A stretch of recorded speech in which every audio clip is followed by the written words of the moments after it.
Silver didn't collapse because demand disappeared overnight. It didn't collapse because technology stopped using it or because the global economy suddenly decided it had enough. And it didn't collapse because silver failed as an asset.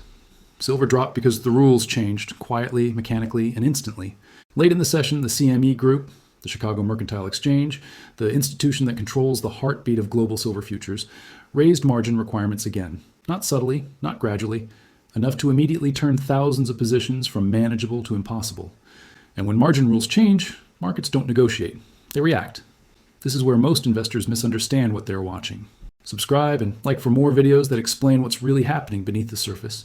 When margin requirements rise, traders aren't asked whether they still believe in silver. They aren't given time to reassess the macro outlook or wait for confirmation. They're told one thing: post more capital right now or your position gets closed. For many, there is no right now, so they sell. Not because their thesis broke, not because fundamentals deteriorated, but because leverage has no patience. That est way. It's how mechanical sell-offs are born. And they are some of the most misunderstood events in financial markets. Once forced selling starts, it feeds on itself. Prices drop, triggering more margin stress. More traders are pushed past their limits.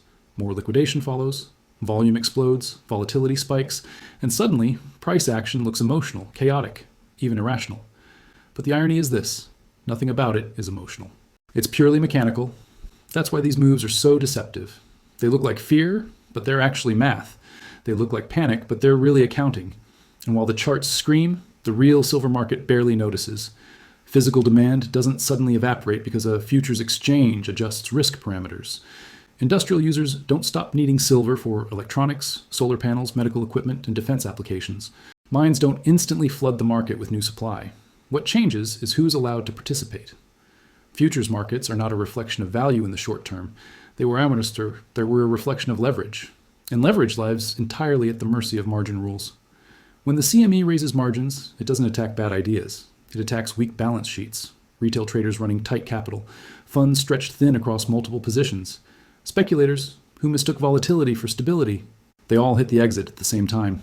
That's why these moves feel violent. It's not a shift in belief, it's forced behavior. Now here's where the story deepens.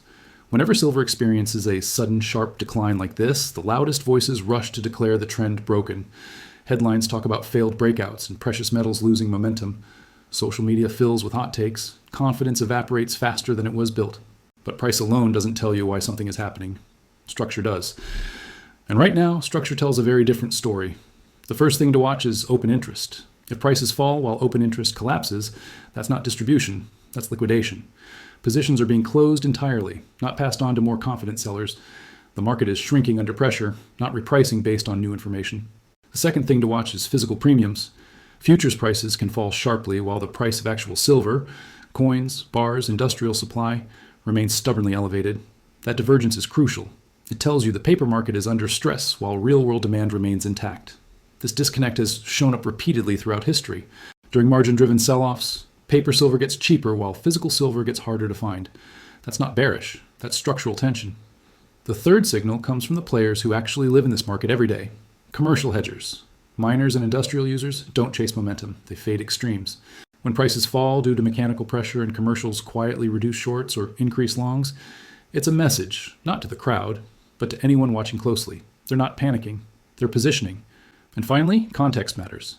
If silver were falling alongside equities, commodities, and risk assets across the board, that would suggest a broader liquidation event, something systemic.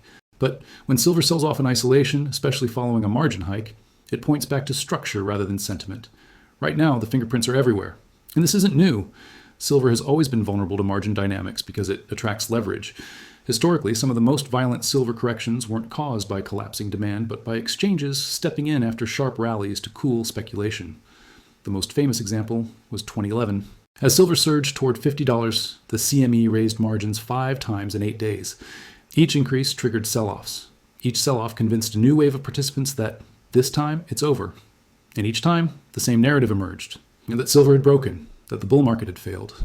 So what actually broke was leverage. Margins don't end trends. They reset participation. They flush out weak hands, force capital discipline, and leave behind traders and investors who can survive volatility without being liquidated. That's why these moments feel confusing. Price is moving violently, but the reasons behind the move have nothing to do with value. In the days ahead, this pressure may persist. Forced selling doesn't stop instantly. It unwinds in waves as margin calls ripple through the system. The market needs time to discover a new equilibrium where positions are backed by real capital, not borrowed confidence. But once that process finishes, once the traders who had to sell are gone, the character of the market changes. Volatility slows, selling pressure fades, and price once again responds to fundamentals rather than rules. That transition is rarely obvious in the moment. It doesn't come with a headline. It doesn't ring a bell. But it's often where the real opportunity begins. And this is why reacting emotionally to margin-driven moves is so dangerous. If you're selling because price is falling without asking why it's falling, you're responding to mechanics, not reality. If you're evaluating whether the factors that supported higher silver prices, industrial demand, monetary instability, constrained supply, have actually changed, you're operating on a completely different level. This isn't a call to buy, it's a call to understand. Markets don't always move because something broke.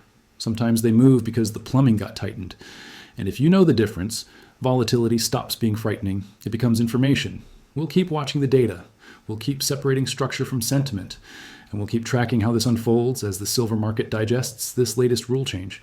Because the biggest mistakes in markets aren't made during calm periods. They're made when mechanical chaos gets mistaken for truth.